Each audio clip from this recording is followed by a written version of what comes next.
तो रावण राक्षस योनि में उत्पन्न नहीं हुए, वो ब्राह्मण थे, चारों वेदों के ज्ञाता थे।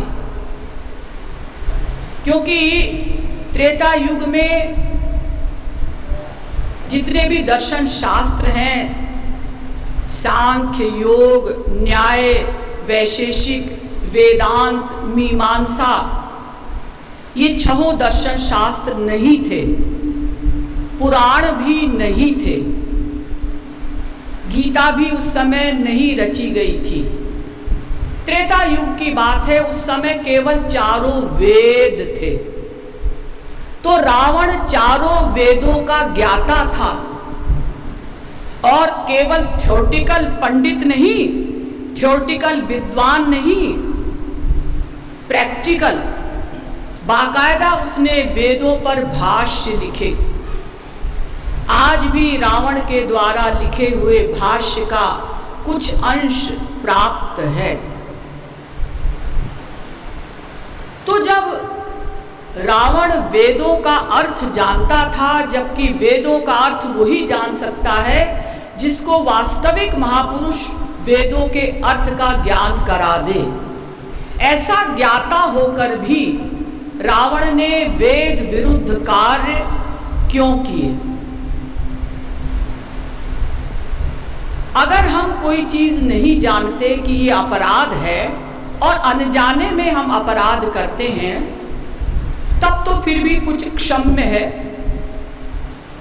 जैसे आज के लोग नहीं जानते, अधिकांश लोग यही मानते हैं कि संसार में सुख है, संसार की ओर भाग रहे हैं, पैसे की ओर भाग रहे हैं, पैसे में सुख है, जितना पैसा जोड़ लो उतना अच्छा है। ये अपराध हमसे क्यों हो रहा है? भजन में लापरवाही क्यों हो रही है उन लोगों से? क्योंकि वो नहीं जानते कि भगवान में ही सुख है। लेकिन रावण चूंकि वेदों का ज्ञाता था, वो तो जानता था क्या अच्छा है क्या बुरा है। उसके बाद भी उसने राक्षसी कर्म किए क्यों? और अगर उनके राक्षसी कर्म देखे जाएं तो आज तक विश्व में, इतिहास में ऐसा कोई राक्षस नहीं हुआ जो रावण की टक्कर ले सके।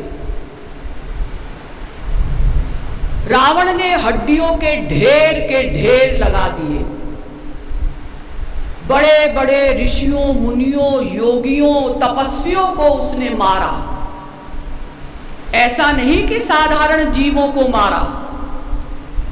जैसे हम कहीं जा रहे हैं निहत्थे और अचानक कोई रिवॉल्वर लेकर आ जाए और हमको मार दे, इसमें कौन सा कमाल है? लेकिन रावण ने ऐसे ऋषियों को मारा जो बड़े बड़े तपस्वी थे, जिनमें शाप देने की शक्ति थी, जो बड़े बड़े कमाल कर सकते थे, लेकिन वो भी रावण की शक्ति के सामने हार गए। क्योंकि देखिए, रावण के पास केवल शारीरिक शक्ति थी ऐसा नहीं, स्पिरिचुअल पावर थी, तभी तो उसने बड़े बड़े योगियों को, मुनियों को मार डाला। जैसे आप लोगों ने सुना होगा कामधेनु जो गाय है स्वर्ग में, उनकी बेटी नंदिनी, दिलीप उनकी बहुत सेवा करते थे। भगवान राम के पिता दशरथ जी, उनके पिता अज, उनके पिता रघु, उनके पिता दिलीप। दिलीप बहुत बड़े योद्धा थे, लेकिन नंदिनी के बहुत भक्त थे। तो एक बार नंदिनी गाय ने सोचा कि दिलीप के प्रेम की, शरणागति की, सामर्थ्य की परीक्षा लेनी चाहिए। तो नंदिनी ही स्वयं शेर बन गई। गाय तो वो थी कामधेनु की बेटी, स्वयं शेर बन गई और शेर बनकर नंदिनी पर यानी अपने ऊपर ही हमला करवाया। तो दिलीप ने तुरंत बाण पर हाथ लगाया कि मैं एक बाण से इस शेर को मार दूंगा। तो शेर बनी हुई नंदिनी ने कहा, अलम महीपाल तव श्रवेण वृथा। हे राजन, आपका परिश्रम बेकार है। आप नंदिनी से केवल इतना ही प्यार करते हैं, आप नहीं बचा सके। तो दिलीप ने सिर झुका लिया। इन्हीं दिलीप के पुत्र हुए रघु, जिन्होंने 9 वर्ष की आयु में इंद्र को पकड़कर जेल में डाल दिया। जबकि देखिए, इन चर्म चक्षुओं से इंद्र क्या, स्वर्ग के किसी भी देवता को हम लोग नहीं देख सकते, लेकिन 9 वर्ष के रघु ने इंद्र को देख लिया और ये भी देख लिया कि हमारे पिता के 100वें अश्वमेध यज्ञ का घोड़ा लेकर इंद्र भाग रहा है। तो रघु ने पकड़ लिया, पकड़कर जेल में डाल दिया और अपने पिता दिलीप जी से कहा, पिताजी देखिए, मैं इंद्र को पकड़कर लाया हूं और उसको मैंने जेल में डाल दिया है। दिलीप ने कहा, बेटा ये तो स्वर्ग सम्राट इंद्र है, तुमने ऐसा क्यों किया? पिताजी, चाहे स्वर्ग सम्राट इंद्र हो या कोई हो, इन्होंने आपके 100वें अश्वमेध यज्ञ का घोड़ा क्यों पकड़ा? यानी रावण के पास स्पिरिचुअल पावर थी, और कितनी पावर थी? जितनी पावर स्वयं भगवान राम के पास। वैसे भी आप लोग जानते हैं कि ये शिव जी का भक्त था, या यूं कहिए शिव जी के भक्त थे रावण, रेस्पेक्ट के हिसाब से, क्योंकि वो महापुरुष हैं और सैकड़ों वरदान उन्होंने शिव जी से प्राप्त किए थे, और फिर वैसे भी महापुरुष हैं। महापुरुष के पास भगवान के बराबर शक्ति होती है। किस्सा यूं था कि एक बार भगवान के शरीर में खुजली हुई। खुजली, आप कहेंगे खुजली तो प्राकृत शरीर में होती है, भगवान का शरीर तो दिव्य है। खुजली का मतलब संकल्प हुआ। बैठे बैठे उनकी इच्छा हुई युद्ध करना चाहिए किसी के साथ। जैसे छोटे छोटे बच्चे बैठे बैठे प्लानिंग कर लेते हैं ना, आइसक्रीम खाएंगे, चलो चॉकलेट खाएंगे, चलो वहां चलते हैं। ऐसे ही भगवान की इच्छा हुई, संकल्प किया कि किसी के साथ युद्ध करना चाहिए। अब युद्ध किसके साथ करें?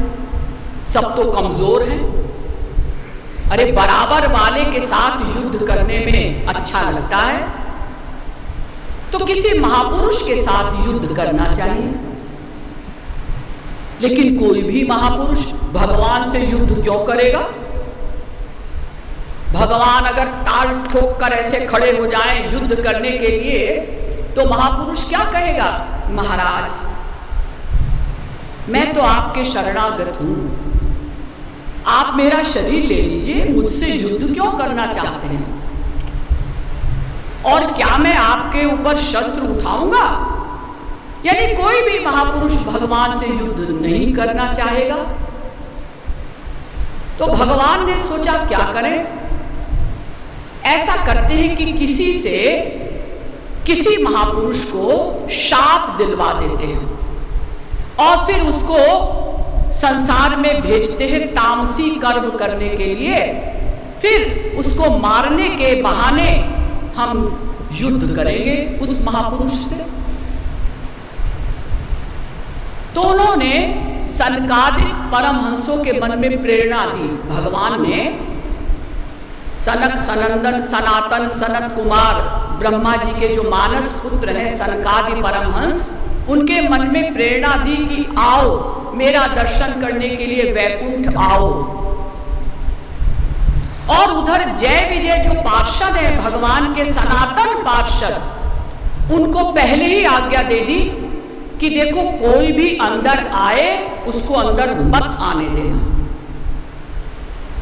अब सनकादिक परमहंस वैकुंठ लोक पहुंचे दर्शन करने के लिए, तो जय विजय पार्षदों ने भगवान की आज्ञा अनुसार उनको रोक दिया, आप अंदर नहीं जा सकते, किसी को अंदर जाने की परमिशन नहीं है। सनकादिक परमहंसों ने कहा तुम्हारा दिमाग खराब हो गया है, आज तक हमको किसी ने नहीं रोका भगवान के लोक में जाने के लिए, तुमको क्या हो गया है? तो फिर कहा जय विजय पार्षदों ने कि भगवान की आज्ञा नहीं है, अरे बड़े आया आज्ञा वाला, जाओ हम तुमको शाप देते हैं कि तुम राक्षस हो जाओ। फिर भगवान ने सनकादिक परमहंसों के मन में प्रेरणा दी कि अरे भाई ये महापुरुष हैं, सदा के लिए इनको राक्षस न बनाओ। तो सनकादिक परमहंसों ने कहा कि जाओ तुम दोनों 3 जन्मों के लिए राक्षस हो जाओ। तो वही रावण बनकर आए। तो अब तो गलती सनकादिक परमहंसों की है, रावण की क्या गलती है? उन्होंने तो भगवान की आज्ञा का पालन किया, सनकादिक परमहंसों ने क्यों उनको शाप दिया? और सनकादिक परमहंस शाप दे नहीं सकते, वो तो परमहंस है। परमहंस किसे कहते हैं? यत्र ही द्वैतमिव भवति तदितर इतरम जिघ्रति तदितर इतरम पश्यति तदितर इतरम शृणोति तदितर इतरम अभिवदति तदितर इतरम मनुते तदितर इतरम विजानाति यत्र वा अस्य सर्वमात्मैवा भूत तत्केनकं जिघ्रेत् तत्केनकं पश्येत् तत्केनकं शृणुयात् तत्केनकं अभिवदेत् तत्केनकं मन्वीत तत्केनकं विजानीयात् येनेदं सर्वं विजानाति तम केन विजानीयात् विज्ञातारमरे केन विजानीयादिति बृहदारण्यकोपनिषद। परमहंस उसे कहते हैं जो अपनी आत्मा के अलावा न कुछ देखता है, न सुनता है, न सूंघता है, न रस लेता है, न स्पर्श करता है, न जानता है, सर्वत्र मैं हूं, मैं का ही अनुभव करता है। तो ऐसे परमहंसों को द्वैत का भान कैसे हुआ, क्रोध कैसे आया, शाप कैसे दिया, ये भी भगवान ने ही प्रेरणा देकर शाप दिलवाया। तो अब गलती भगवान की है, रावण की क्या गलती है? क्यों शाप दिलवाया? स्वयं तो आज्ञा दी किसी को भीतर मत आने देना, और स्वयं ही शाप दिलवा दिया सनकादिक परमहंसों से। तो सच पूछिए तो रावण राक्षस नहीं थे, राक्षसी कर्म उनसे करवाए गए, उन्होंने किया नहीं राक्षसी कर्म, उनसे करवाया गया। जैसे हनुमान जी ने लाखों ब्राह्मणों की हत्या की, रावण ब्राह्मण थे ना, उसके जितने भी वंशज थे, परिवार वाले थे, उनकी हत्या की। अर्जुन ने लाखों दुर्जनों की हत्या की, तो उनसे करवाया गया, उन्होंने किया नहीं। क्यों? क्योंकि एक बार ईश्वर प्राप्ति हो जाने के पश्चात महापुरुष कुछ नहीं करता, उनके कर्म के कर्ता भगवान हो जाते हैं, वो तो अकर्ता रहते हैं। हम लोग बदनाम करते हैं रावण राक्षस थे, कैकेयी बदनाम औरत थी ना। भगवान राम कहते हैं कैकेयी मेरी प्रिय मां है, जो कैकेयी के प्रति दुर्भावना करेगा वो मेरा जन नहीं हो सकता।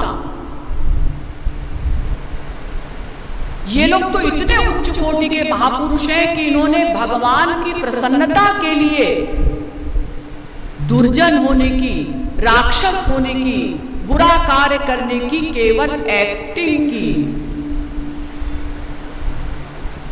अरे महापुरुष तो सात्विक कर्म ही नहीं करता, सात्विक से निंदनीय है राजस, राजस से निंदनीय है तामस। महापुरुष तो गुणातीत हो जाता है, तीनों गुणों से परे हो जाता है। गुणातीतः स्थितप्रज्ञो विष्णु भक्तश्च कथ्यते एतस्य कृतकृत्यत्वात् शास्त्रमस्मान् निवर्तते। वेदव्यास जी कहते हैं वो गुणातीत हो जाता है, इसलिए कृत्य हो जाता है। कृत्य माने कृत यानी कर चुका, कृत्य माने करना, करना कर चुका। कृत्य माने जो करना कर चुका, उसको अब कुछ करना शेष नहीं। महापुरुष तो कुछ करता ही नहीं, ना अच्छा काम करता है ना बुरा काम करता है। तो रावण से ये सब राक्षसी कर्म करवाया गया। रावण तो उच्च कोटि के सर्वोच्च कक्षा के महापुरुष थे।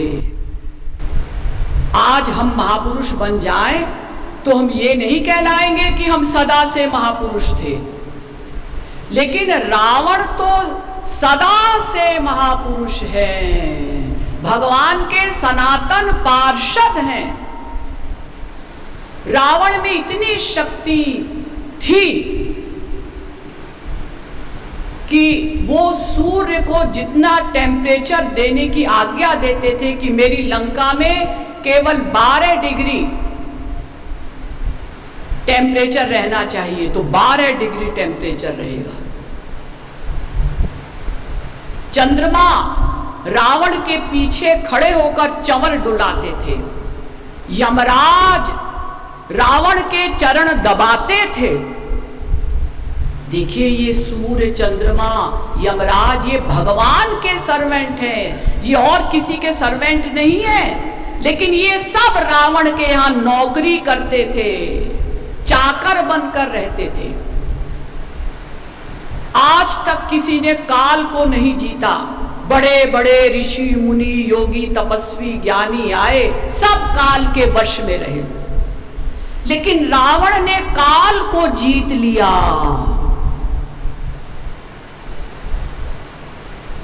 इसका मतलब भगवान के बराबर उसकी पावर थी। हाँ, तभी तो युद्ध होगा। भगवान के बराबर जो पर्सनैलिटी होगी वही तो भगवान से युद्ध कर सकेगी। इतनी शक्ति रावण में कि भगवान राम ने बाण छोड़ा रावण का सिर काटने के लिए, फिर सिर लग गया, क्योंकि उसको तो वरदान मिला हुआ था कि जितनी बार सिर कटेगा सिर तुरंत लग जाएगा। अब भगवान राम बाण मारते मारते थक गए, हार गए। आप लोगों ने सुना होगा ना, राम बाण औषधि, फेमस, यानी राम बाण अचूक होता है। ऐसे वो औषधि जो भी राम बाण कहलाएगी वो अचूक होगी, दवा असर करेगी तुरंत। लेकिन राम जी के बाण सब फेल हो गए। रावण हंसने लगे। सोचिए भगवान राम को कितना बुरा लगा होगा। अगर शत्रु पक्ष बार बार हारे तो शत्रु वाली जो पार्टी है उसको कितना बुरा लगता है।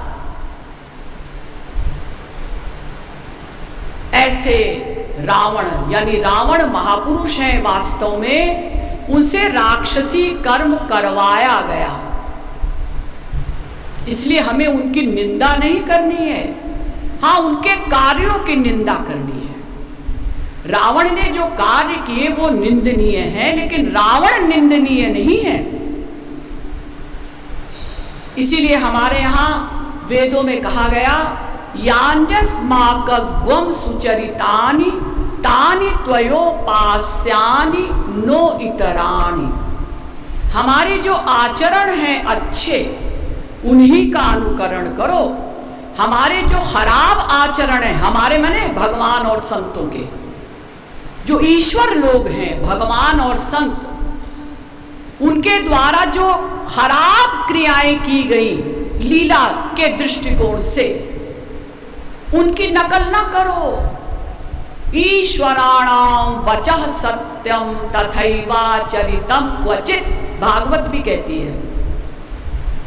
भगवान के आदेश हमें मानने हैं। उन्होंने जो कार्य किए अवतार काल में, सब हर प्रकार के कार्य किए, उनकी नकल हम नहीं कर सकते, उनका अनुकरण हमें नहीं करना है। तो हमें रावण की निंदा नहीं करनी। रावण के द्वारा जो खराब कर्म करवाए गए वो निंदनीय है। दशहरा क्यों मनाया जाता है? इसलिए नहीं मनाया जाता कि रावण का पुतला जला दो। हमें रावण से कोई ऑब्जेक्शन नहीं, लेकिन उन्होंने जो कार्य किए वो हमें नहीं करने हैं। और भगवान राम ने भी रावण को विरोधी नहीं माना। जिस समय रावण के प्राण निकलने लगे तो रावण ने हंसते हुए भगवान राम से कहा कि ये दुनिया बेवकूफ है जो ये समझती है कि आप जीते। जीता तो मैं हूं। कैसे? जब तक मैं जीवित रहा मैंने आपको लंका में प्रवेश नहीं करने दिया, और आपसे पहले मैं आपके लोक को जा रहा हूं। आप तो 11,000 वर्ष बाद आएंगे, तब मैं साकेत लोक में आपका वेलकम करूंगा, अभिनंदन करूंगा, स्वागत करूंगा। भगवान राम ने लक्ष्मण जी से कहा जिस समय रावण के प्राण निकलने लगे कि लक्ष्मण जाओ, रावण वेदज्ञ है, उनसे कुछ शिक्षा लो। तो लक्ष्मण जी रावण के सिर की तरफ जाकर खड़े हो गए। तो रावण ने हंसकर भगवान राम से कहा, कौन कहता है आप भगवान हैं? आपके भाई को इतनी भी अक्ल नहीं कि अगर किसी से शिक्षा लेनी है तो उसके चरणों की तरफ खड़ा होना चाहिए। ये मेरे सिर की तरफ आकर खड़ा हो गया है। तब लक्ष्मण जी चरणों की तरफ आए रावण के। तब रावण ने उनको शिक्षा दी कि देखो लक्ष्मण, अपने जीवन में इस बात का ध्यान रखना कि अच्छे काम को तुरंत करना और बुरे काम को भविष्य के लिए छोड़ देना, बाद में कर लेंगे। मैंने सोचा था एक अच्छा काम करने की कि मैं स्वर्ग तक सोने की सीढ़ियां बनवाऊंगा। मैंने लापरवाही की, नहीं बनवाई, और सीता जी का हरण मैंने बहुत जल्दी कर लिया। उस काम में मुझे देर करनी चाहिए थी। तो तुम भी ध्यान रखना लक्ष्मण, अच्छे काम को तुरंत करना और बुरे काम को भविष्य के लिए छोड़ देना। तो देखिए, ये रावण चूंकि भगवान की आज्ञा से निंदनीय कर्म इन्होंने किए, उनको सुख देने के लिए तो कितने उच्च कोटि के महापुरुष हैं। संसार में कोई भाई बहन से कहे या बहन भाई से कहे कि चलो आज हम न्यूज़पेपर में निकलवाते हैं कि हम दोनों विवाह करने जा रहे हैं, तो दोनों भाई बहन जो सगे भाई बहन एक दूसरे को डांटेंगे, बदतमीज कहीं का, बदतमीज कहीं की, शर्म नहीं आती? हम सगे भाई बहन शादी करेंगे। और सोचिए, रावण ने मजबूर होकर, क्योंकि उनको आज्ञा थी मेरी दुश्मन होने की एक्टिंग करो, भगवान को गालियां दी। अरे कौन है राम, अरे कौन है हनुमान, मैं देख लूंगा। कितना बुरा लगता होगा रावण को मन में, क्योंकि वो तो जानते हैं कि श्री राम भगवान हैं, हनुमान जी स्वयं शंकर जी ही हनुमान जी बनकर आए हैं, वो जानता है, फिर भी गाली दे रहा है मजबूर होकर भगवान को प्रसन्न करने के लिए, क्योंकि भगवान ने उनको पार्ट ही ऐसा दिया है विरोध करने का। क्योंकि युद्ध करना है तो उसके पहले विरोध की एक्टिंग तो करनी पड़ेगी। इसलिए हमें रावण से, यानी रावण जो महापुरुष हैं, उनसे हमें कोई ऐतराज नहीं। दशहरे का ये लक्ष्य नहीं है कि हम रावण की निंदा करें और उनके पुतले को जलाएं। दशहरा मनाने का एक ही लक्ष्य होना चाहिए कि हम श्री राम की भक्ति करें, सदा सदा के लिए भवसागर से पार हो जाएं और अपना लक्ष्य जो हमारा है भगवान की नित्य सेवा, श्री राम जी की नित्य सेवा हमें मिले, उनके लोक में वास कर कर उनके सुख के लिए हम उनकी नित्य सेवा करें। ये लक्ष्य रखकर हमको दशहरा मनाना चाहिए। इन्हीं शब्दों के साथ बोलिए श्रीमद् सद्गुरु सरकार की जय।